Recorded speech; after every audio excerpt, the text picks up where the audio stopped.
धर्मांतरण पर आर पार। जी हाँ, नमस्कार, मैं हूं कपिल मिश्रा और आप देख रहे हैं हमारा विशेष कार्यक्रम छत्तीसगढ़ के बात हमारे साथ। आज बात छत्तीसगढ़ में धर्म परिवर्तन पर छिड़ी बहस की। गरियाबंद में आयोजित गायत्री परिवार के कार्यक्रम में छत्तीसगढ़ के मुख्यमंत्री विष्णुदेव साय ने कहा कि राज्य में चंगाई सभा के माध्यम से धर्म परिवर्तन किए जा रहे हैं।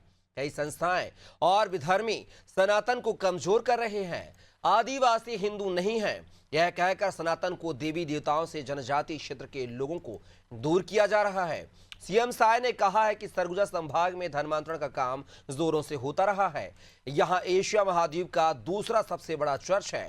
सीएम साय ने चंगाई सभा को निशाना बनाया तो पूर्व डिप्टी सीएम टीएस सिंहदेव ने चंगाई सभा को क्लीन चिट देते हुए कहा है कि चंगाई सभा से धर्मांतरण नहीं होता है, उसमें सिर्फ ईसाई समाज के लोग आते हैं। धर्मांतरण का कारण आर्थिक गरीबी है। आपको बता दें कि राजनांदगांव के होलीकसा गांव में शिव कथा कहने वाले पंडित प्रदीप मिश्रा ने आरोप लगाया है कि यह धर्मांतरण अधिक हो रहा है, इसलिए कथा करनी पड़ रही है। जिस पर कांग्रेस नेता सुशील आनंद शुक्ला ने सोशल मीडिया में लिखा है कि अगर पंडित मिश्रा के पास आंकड़े हैं तो सरकार से ही मिले होंगे। छत्तीसगढ़ में भाजपा की सरकार बने 1 साल से भी अधिक हो गया है, फिर भी सरकार धर्म परिवर्तन क्यों नहीं रोक पा रही है।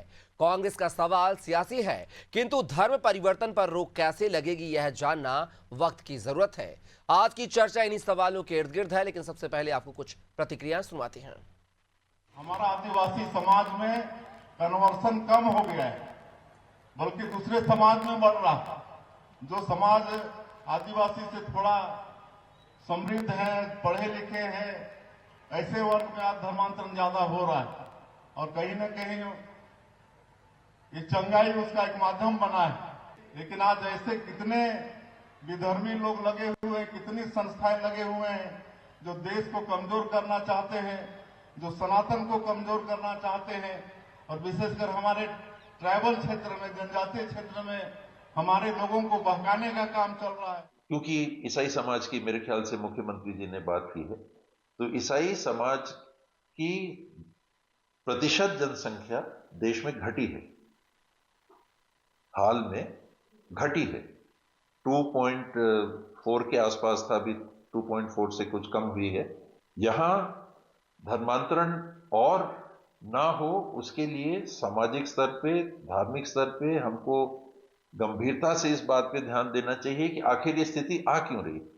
तो वैसे धर्मांतरण को रोकने के लिए ये हम सब की जवाबदारी बनती है कि समाज में अगर कोई ऐसी रीतियां हैं जिनको हम कुरीतियां भी, मैं कहूंगा कि ये कुरीतियां हैं, उससे आगे जाने का समय आता चला जा रहा है। तो सुना आपने, धर्मांतरण को लेकर दोनों के अलग अलग मत हैं। जहां पर मुख्यमंत्री विष्णुदेव साय कह रहे हैं कि चंगाई सभा पर आरोप लगाते हुए नजर आ रहे हैं कि चंगाई सभा के माध्यम से बहुतायात में कई भोले भाले आदिवासियों का धर्म परिवर्तन कराया जाता है। और जबकि पूर्व डिप्टी सीएम टीएस सिंहदेव चंगाई सभा को, ईसाइयों को क्लीन चिट देते हुए नजर आ रहे हैं। और ऊपर से वो ये भी कहते हुए नजर आ रहे हैं कि ईसाइयों की संख्या अब घटी है। तो आप देख सकते हैं कि लगातार ईसाई की जो संख्या थी वो बढ़ रही थी, उस पर अब संख्या घट रही है। इसको लेकर टीएस सिंहदेव सवाल उठा रहे हैं। ये कोई पहला वाकया नहीं है, कई बार ऐसे मुद्दे आए हैं, चाहे जशपुर का गांव बात की जाए और चाहे तमाम जो मुद्दे उनको लेकर धर्मांतरण का मुद्दा छत्तीसगढ़ में हमेशा से हावी रहा है। इस मुद्दे पर चर्चा करने के लिए हमारे साथ एक विशेष पैनल जुड़ेगा। चलिए परिचय करवा दें। तो हमारे साथ इस मुद्दे पर चर्चा करने के लिए बीजेपी प्रवक्ता गोपाल सामंतो जी जुड़ गए हैं, साथ ही वरिष्ठ पत्रकार नागेंद्र वर्मा जी हमारे साथ जुड़ गए हैं। कुछ ही देर में कांग्रेस प्रवक्ता भी हमारे साथ जुड़ेंगे। मेरा पहला सवाल गोपाल सामंतो साहब आपसे भी है कि सत्ता सरकार में आप हैं, तो क्या आपकी नैतिक जिम्मेदारी नहीं है कि धर्मांतरण पर रोक लगाई जाए? सरकार की पुलिस व्यवस्था, पुलिस चौकसी, प्रशासनिक व्यवस्था, सभी डिपार्टमेंट आपके हाथ में है, फिर भी धर्मांतरण पर रोक क्यों नहीं लग पा रही है? आखिर इसके पीछे कोई साजिश है क्या? कपिल जी, आपका साधुवाद। आपने इस मुद्दे पे एक बहुत सकारात्मक पहल की और एक अच्छा डिबेट का आयोजन किया आज। मैं आपको कुछ पहलुओं बताना चाहता हूं। जब से छत्तीसगढ़ में भारतीय जनता पार्टी की सरकार बनी है, 2023 की बात नहीं कर रहा हूं मैं, 2003 की बात कर रहा हूं, तब से छत्तीसगढ़ में भारतीय जनता पार्टी की सरकार धर्मांतरण को लेकर बहुत सजग है और धर्मांतरण को रोकने के लिए कानून लाने की कोशिश कर रही है। 2005 में छत्तीसगढ़ में छत्तीसगढ़ ऐसा पहला राज्य हुआ जिसने विधानसभा में विधेयक पारित किया, विधेयक पास किया धर्मांतरण को लेकर, लेकिन और यहां से भेजा भी केंद्र सरकार को। लेकिन दुर्भाग्यवश उस समय केंद्र में कांग्रेस की सरकार थी और 2017-2018 तक के केवल उन्होंने चिट्ठी आदान प्रदान होती रही 2014 तक के, और 2014 के बाद 2018 तक के उन्होंने उस पर रोक लगाने के भरसक प्रयास किए।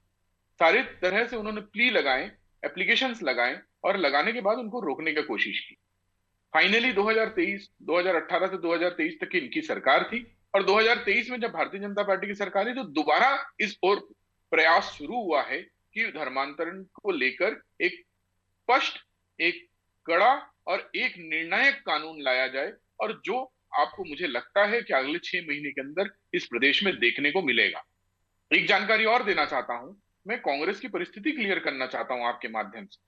धर्मांतरण को रोकने के लिए 7 राज्यों ने कानून लाए थे। गुजरात, मध्य प्रदेश, उत्तर प्रदेश, हिमाचल प्रदेश, असम, उत्तराखंड और कर्नाटक, और सारे के सारे जगह पे जब आए धर्मांतरण को रोकने का कानून, तब भारतीय जनता पार्टी की सरकार। आप बिल्कुल आश्चर्यचकित हो जाएंगे इनके दोगलेपन से, इनके दुर्भावना से, सतनाम हमारे हिंदू सनातन धर्म के लेकर, इनकी दुर्भावनाओं को लेकर आप बिल्कुल आश्चर्यचकित हो जाएंगे। जब पहली बार 22 सितंबर 2022 को कर्नाटक विधानसभा में धर्मांतरण को लेकर कानून पास हुआ तो कांग्रेस ने उसमें वॉकआउट किया था, और 2023 में जैसे ही इनकी सरकार बनी, विद इन 7 डेज इन्होंने धर्मांतरण के कानून को हटा दिया। हिमाचल प्रदेश में भी जैसी इनकी सरकार बनती है, 16वें दिन बिल्कुल इन्होंने धर्मांतरण के कानून को क्वाश कर दिया, हटा दिया। तो आज अगर इस देश में ये धर्मांतरण हो रहे हैं और इस तरह से हो रहे हैं, अनुसूचित क्षेत्रों में हो रहे हैं, तो उसका मेन दारोमदार और मेन कल्पिट जो है वो कांग्रेस की फर्जी सेक्युलरिज्म है और फर्जी सेक्युलरिज्म की सोच है। नागेंद्र जी, क्या लग रहा है जिस तरीके से ये जो बात, जो आंकड़े बता रहे हैं सामंतो साहब, इन आंकड़ों से कितना इत्तेफाक रखते हैं? और जो ये दोष दे रहे हैं कि बीजेपी की सरकार ने 2021 में कानून बनाए थे, जिन राज्यों में बीजेपी की सरकार थी वास्तविकता में कानून बने थे, जानकारी मुझे भी है, लेकिन जहां जहां पर कांग्रेस की सरकार थी वहां पर इस कानून को जो है नाम मात्र के लिए लचीला बना दिया गया, फ्लेक्सिबल बना दिया गया, जिसको लेकर जो है तमाम जो है धर्म परिवर्तन करने वाली संस्थाओं ने इसका लाभ उठाया और भरपूर तरीके से जो है धर्म परिवर्तन कराया, जिसकी आग में छत्तीसगढ़ भी जला है। क्या इससे आप इत्तेफाक रखते हैं? बिल्कुल, बहुत कुछ इसमें सच्चाई है तमाम चीजों में, क्योंकि बीजेपी जो है लगातार इस चीज को लेकर सचेत थी कि ऐसे क्षेत्रों में इस तरीके की गतिविधियां नहीं होनी चाहिए जहां पर लोगों के अंदर शिक्षा नहीं है, जिनकी आर्थिक स्थिति जो है बहुत कमजोर है, क्योंकि ऐसे लोग ही भ्रमित होते रहे हैं और मतांतरण के शिकार होते रहे हैं, और बकायदा वो प्रलोभन से। तो ये सारी परिस्थितियां तभी बनती रही जब तक के ये इसको लेकर सचेत नहीं हुआ गया, और इसके लिए लगातार डिमांड होती रही कि इसको रोकने के लिए एक कठोर कानून हो और इस पे रोक लगे, क्योंकि इस तरीके की जो परिस्थितियां हैं ये कहीं ना कहीं ऐसी घटनाएं हो जाती हैं, इनको रोकथाम के दौरान आम व्यक्ति जो है इसका शिकार होता है, या फिर एक पूरे का पूरा हिस्सा जो लोगों का, मुझे लगता है कि जब समुदाय में इसका विरोध शुरू होता है तो कहीं ना कहीं ये अपने हाथ में कानून को लेने वाली बात आती है, इसका जो नतीजा है वो थोड़ा सा गलत होता है। तो इसके लिए एडवोकेसी तो यही की जाती है कि ये पूरा सिस्टम जो है वो ढंग से काम करे और एक कानूनी दायरे में ये चीजें हों, और इस तरीके की प्रक्रिया ना हो कि लोगों को जिनकी स्थिति आर्थिक कमजोर है उनको प्रलोभन दे के मतांतरित कर लिया जाए। और ये शुरू से मुझे लगता है कपिल जी होते आया है कि जो बाहुबली होते हैं, जिनके पास अपनी खुद की एक अपना वजूद होता है, वो दूसरों को अपने मत का बनाने का भरसक प्रयास करते हैं, वो चाहे वो उनकी कमजोरियों का फायदा उठाते, उनकी अज्ञानता का फायदा उठाते। तो इसको लेके तो एक सचेत होने की बात लगातार बीजेपी अपने तरीके से करती ही रही है, और वो चाहती भी है कि सभी लोग एक खुशहाल रहें अपने अपने मतों के साथ और एक दूसरे को प्रभावित ना करें।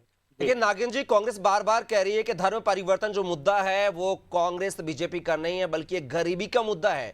गरीबी की वजह से जो है लोग धर्म परिवर्तन कर रहे हैं। इन जो आरोप कांग्रेस लगा रही है, इन आरोपों में कितनी सच्चाई नजर आती है? जी, अभी जो मैंने बात कही वो सीधे सीधे वही है कि एक आर्थिक सत्ता जो मजबूत होता है वो कमजोर लोगों को तो प्रभावित करता है, अपने मत में लाने की हमेशा से कोशिश करता है, और वो वैश्विक स्तर पे आप इन परिस्थितियों को महसूस कर सकते हैं। बात यह है कि जब कोई राजनीतिक दल इसको पेट्रोनेज देने की कोशिश करता है, इन चीजों को बढ़ावा देने लगता है, चाहे वो दिखता ना हो धरातल पे, लेकिन कहीं ना कहीं एक सहमति सी जब नजर आती है, उसको रोकने के वो कारगर प्रयास करते नजर नहीं आते, तो फिर ऐसा लगता है कि जैसे कहीं ना कहीं एक मौन स्वीकृति इसको लेके बनी हुई है। जी सामंतो जी, ज्यादातर देखा जाए तो छत्तीसगढ़ में आपकी पार्टी ने राज किया है। शुरुआत के 3 साल छोड़ दिए जाए, बीच के 5 साल छोड़ दिए जाए, 8 साल का कार्यकाल छोड़ दिया जाए, 15 साल लगातार बीजेपी ने शासन किया है। अभी भी वर्तमान में सरकार बीजेपी की है। आखिर कानून बनाने, जिस कानून की आप बात कर रहे हैं बनाने की, 2021 में बनाया गया कानून, बाकी 7 राज्यों में जो आप बता रहे हैं बीजेपी शासित राज्यों में, उसके पहले पहल क्यों नहीं की गई है? 2003 में आप सत्ता में काबिज हो गए थे छत्तीसगढ़ में, और 119 साल पहले की मैं बात करूं तो छत्तीसगढ़ में जो जशपुर गांव, जहां से मुख्यमंत्री आपके आते, वहां पर पहला एक जो है 4 आदिवासी लोगों ने जो है ईसाई धर्म अपनाया था। 119 साल पुरानी बात बता रहा हूं मैं आपको। फिर तब से लेकर जिम्मेदार तो कांग्रेस की, कांग्रेस ने देश में ज्यादा राज किया है, लेकिन जब आप 2003 में आए तब आपने एक प्रभावी कानून क्यों नहीं बनाया छत्तीसगढ़ के लिए? मैंने वही बताया, 2005 में ही हमने इस कानून को विधानसभा में पारित किया। धर्मांतरण को लेकर धर्म स्वतंत्रता एक्ट 2005 छत्तीसगढ़ की विधानसभा में पास हुआ, जिसकी तस्दीक आप नागेंद्र वर्मा जी से भी कर सकते हैं, बहुत वरिष्ठ पत्रकार है। लेकिन चूंकि उस समय केंद्र में कांग्रेस की सरकार थी और इसलिए उसको पारित नहीं होने दिए, और जब 2014 में केंद्र में भाजपा की सरकार आई, तब भी उस पर विभिन्न तरह से उन्होंने अलग अलग लिटिगेशन लगा के, अलग अलग प्ली लगा के रोकने की कोशिश की, और इसी कारण हम 2025 में दोबारा फ्रेश एक्ट लाने की कोशिश कर रहे हैं, और लाएंगे भी। आपको यकीन दिलाते हैं, 2025 में धर्मांतरण को रोकने के लिए छत्तीसगढ़ विधानसभा में नया प्रस्ताव आएगा, नया विधेयक आएगा और नया एक्ट बनकर रहेगा। और एक बात मैं और जोड़ना चाहता हूं, आपने कांग्रेस के तमाम नेताओं को अंधविश्वास पर बोलते देखा होगा, लेकिन मुझे कभी आपने कांग्रेस के किसी नेता को चंगाई सभा पर बोलते देखा है? आज कांग्रेस के सारे, एक समय था जब कांग्रेस के राज्यपाल हुआ करते थे, कांग्रेस के मुख्यमंत्री हुआ करते थे, कांग्रेस के केंद्रीय मंत्री हुआ करते थे, सारे निवासों में इफ्तार पार्टी होती थी। सारे निवासों में एक मतलब नॉर्मल प्रोसीजर था इफ्तार पार्टी का। छत्तीसगढ़ में पहले मुख्यमंत्री कांग्रेस के हुए अजीत जोगी, जिनके यहाँ सबसे बड़ा इफ्तार पार्टी हुआ करता था, जिसकी धमक दिल्ली तक होती थी, इतनी बड़ी इफ्तार पार्टी होती थी। लेकिन किसी कांग्रेस के लीडर के घर में आपने नवरात्रि में कन्या भोज का कार्यक्रम देखा हो? किसी कांग्रेस के राज्यपाल के निवास में आपने कन्या भोज का आयोजन देखा हो? प्रधानमंत्री आवास में कन्या भोज का आयोजन देखा हो इनके कार्यकाल में? तो मुझे आप बिल्कुल बता सकते हैं। ये फर्जी सेक्युलरवाद को लेकर ये चल रहे हैं पिछले 60-65 साल से। इन्होंने देश की रीढ़ की हड्डी को कमजोर करने का काम किया है, और धर्मांतरण इनका सबसे बड़ा वेपन रहा है। और धर्मांतरण को लेकर ये बिल्कुल एक तरफा सोच रखते हैं। आज पूरे देश में अगर 65 साल तक की शिक्षा की स्थिति ठीक नहीं थी और धर्मांतरण हो रहे थे, तो उसकी जिम्मेदार तो तत्कालीन सरकार थी। जवाब गोपाल सामंत साहब, कांग्रेस प्रवक्ता जुड़ गए हमारे साथ। अभिमन्यु मिश्रा जी, आपका स्वागत है। उन्हीं से आपके सवालों का जवाब लेते हैं। अभिमन्यु जी, सबसे ज्यादा शासन जो है इस देश में आपकी पार्टी ने किया है, छत्तीसगढ़ की बात किया है या समूचे देश की बात किया है, फिर भी जो है धर्मांतरण कानून बनाने में आप असफल क्यों रहे? क्या आपकी मंशा थी, आपकी मर्जी थी कि धर्मांतरण जो है होता रहे? कपिल जी, सबसे पहले तो आपको नमस्कार, गोपाल जी को मेरा नमस्कार, नागेंद्र जी को मेरा नमस्कार, आपके सभी व्यूअर्स को मेरा नमस्कार। देखिए कपिल जी, धर्मांतरण जो है एक बड़ा महत्वपूर्ण मुद्दा है, लेकिन समस्या ये है कि भारतीय जनता पार्टी उसे शुरू से एक एजेंडा के रूप में इस्तेमाल करती आई। अरे साहब, भारतीय जनता पार्टी का उदय कब हुआ, कब सरकार में आई? वो भी तो देखिए, मैं क्या बोल रहा हूँ, सबसे ज्यादा शासन आपकी पार्टी ने किया है, फिर भी एशिया का सबसे बड़ा दूसरे नंबर का चार्ज जो है छत्तीसगढ़ में है। राज आपकी पार्टी ने किया, तो आखिर कैसे बन गया? अगर आपकी उसमें सहमति नहीं थी तो फिर तो बनना नहीं चाहिए था एशिया का सबसे बड़ा दूसरा चर्च। कपिल जी, जानकारी दे दूं, छत्तीसगढ़ में सबसे ज्यादा चर्च जो है रमन सिंह जी के राज में बने हैं। तो उसके जवाबदेह हम नहीं है, उसकी जवाबदेह भारतीय जनता पार्टी और खास करके रमन सिंह जी हैं उसके जवाबदेह कि जी। छत्तीसगढ़ में इतने चर्च उनके समय में क्यों बने। उसके अलावा मैं बता रहा हूँ ना, भारतीय जो संविधान है वो किसी भी व्यक्ति को किसी भी धर्म को मानने की स्वतंत्रता देता है, लेकिन अगर धर्मांतरण फोर्सफुली हो, अगर प्रलोभन देकर करवाया जाए तो वो गलत है। और इसके लिए कानून बनाने की शुरू से बात होती रही है। देखिए, कानून बनाना 2005-6 की भी जो बात कर रहे थे, भारतीय जनता पार्टी ने जो बिल पास कराया था उसको लागू नहीं कर पाई। लेकिन आप देखें तो उसका जो आरोप है वो कांग्रेस के ऊपर डालती है, क्योंकि तत्कालीन कांग्रेस की सरकार थी और अलग अलग चीजें। अभी फिर कानून बनाने जा रहे हैं, बिल्कुल उनको बधाई, हम भी उनके साथ हैं। अगर कुछ भी गलत होता दिखेगा तो हम उसको देखेंगे, लेकिन इस बार भी इस कानून की उस बार की जैसी हालत नहीं हो। और कहीं ना कहीं देखिए, जो आपको मैं बता रहा था कि तो अभिमन्यु जी, मैं आपको इंटरप्ट करना चाहूंगा, एक सवाल जेहन में आया है, इंटरप्ट करना चाहूंगा। अभिमन्यु जी, तो क्या आप ये मानते हैं कि आपकी सरकार में अगर प्रभावी कानून होता या बनाया गया हो तो आज ये धर्मांतरण की इतनी बड़ी दुर्दशा नहीं होती, धर्म को लेकर जो है, सनातन धर्म को लेकर होते? तो इस चूक मानते हैं कि आपने प्रभावी कानून नहीं बनाया था, जिसका फायदा मिशनरी और तमाम धर्म परिवर्तन करने वाली संस्थाओं ने इसका लाभ उठाया भरपूर?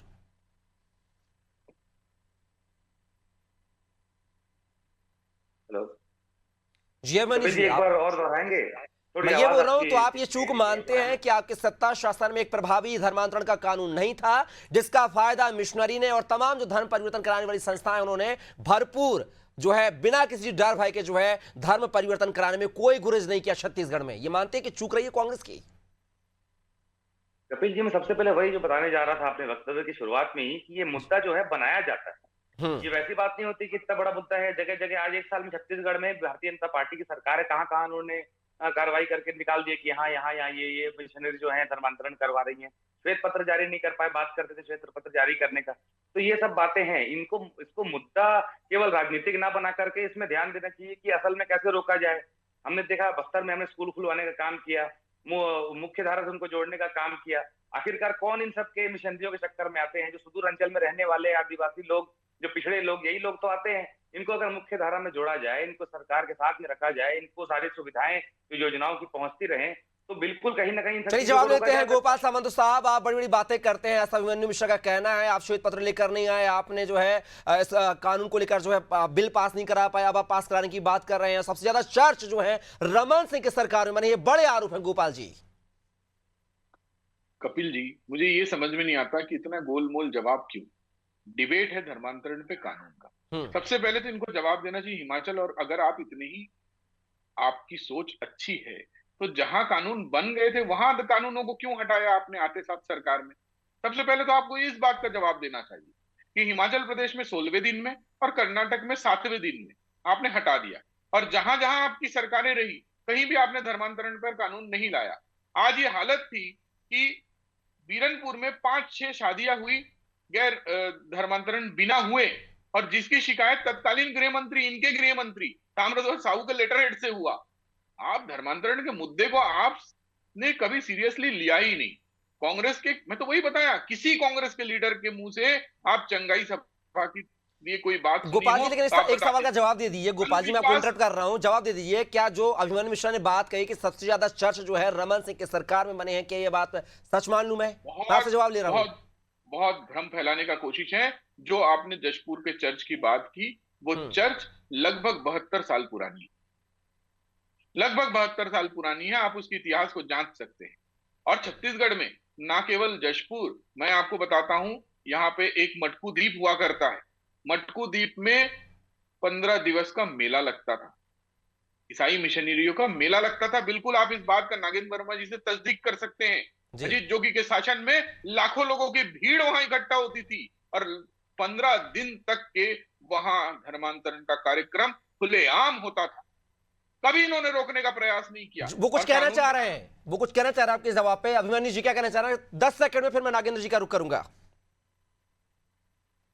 कपिल जी, देखिए बात कौन घुमा रहा है आप खुद देख लीजिए। आप सबसे ज्यादा चर्च बनने की बात कर रहे हैं, 72 साल पुराने चर्च की बात कर रहे हैं। मैंने जो वक्तव्य बताया, ये सिर्फ मेरा ही नहीं, तत्कालीन मुख्यमंत्री 2023 में भूपेश बघेल जी ने भी ये बात कही थी, और बिल्कुल जिम्मेदारी से बात कही थी, और पूरी लिस्ट जारी करने की भी बात कही थी। राजनाथ सिंह को डायरेक्ट ये बात कही थी तो ये है। और दूसरा, एक थोड़ी देर पहले मैं जुड़ने के पहले सुन रहा था, गोपाल जी एक बात कर रहे थे कि छत्तीसगढ़ में सीएम हाउस में कभी कोई हिंदू तीज त्योहार नहीं मनाए गए। तो यहाँ भी मैं बताना चाहूंगा कि कैसे जनता को गुमराह किया जाता है भारतीय जनता पार्टी के प्रवक्ताओं के द्वारा।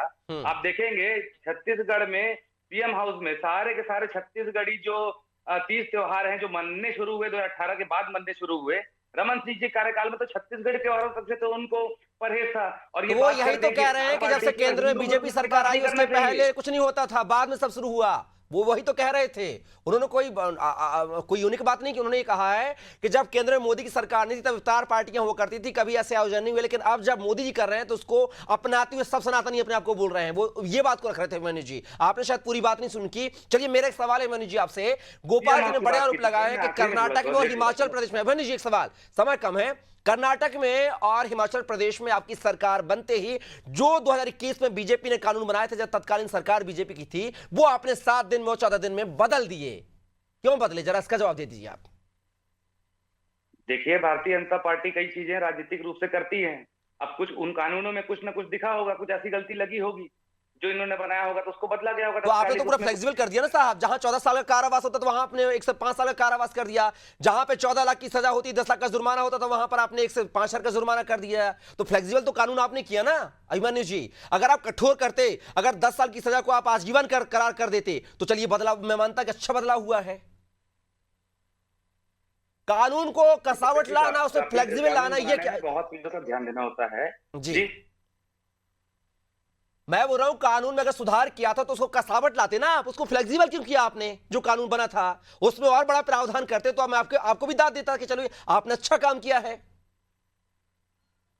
कपिल जी, जब कानून बनता है तो ये ध्यान दिया जाना चाहिए कि अपराधी को जो उसमें है वो सजा भी मिले, लेकिन जो अपराधी नहीं है अगर किसी को फंसाया जाए तो सजा ना भी मिले। तो काफी जगह काफी कानूनों में, लेकिन मिशनरियों को और जो धर्म परिवर्तन कराने वाली संस्थाओं को लाभ मिलना चाहिए, आप ये कहना चाह रहे हैं।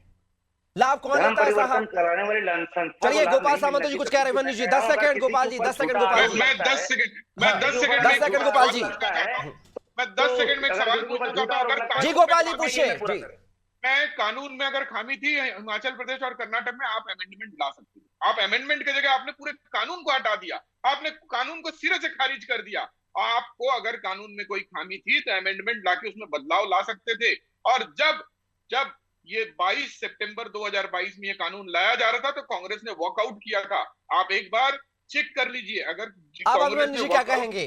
आपने तो सिरे से खारिज कर दिया, अमेंडमेंट नहीं किया, खारिज ही कर दिया। ये गोपाल सामंत जी क्या? अब आप जवाब दे दीजिए 10 सेकंड में।